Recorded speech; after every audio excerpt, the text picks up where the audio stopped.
The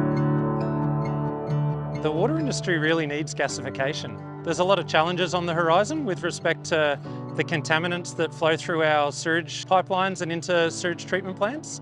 And this technology is one of the few in the world that can eliminate those contaminants that are really beneficial for water utilities.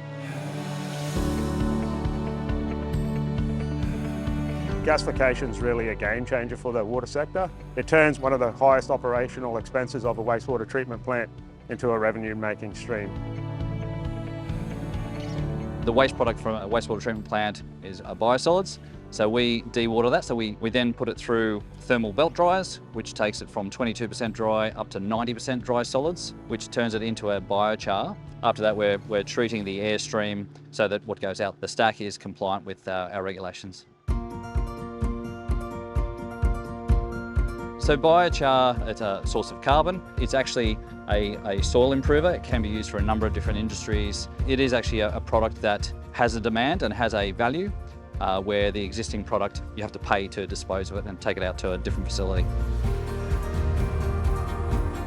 So normally we're trucking out 6 truckloads a day, 6 days a week, and now it's a 90% reduction in volume.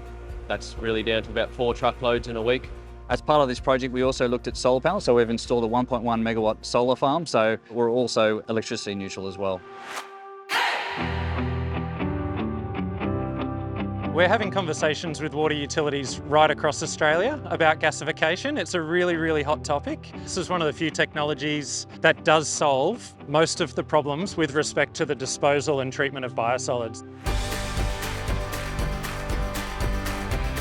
The Logan Water Partnership for Downer, I believe, being the cornerstone of our water business. The strong relationship between Logan Water and Downer has enabled innovative projects like gasification. Only through a mature relationship that projects like this can be delivered.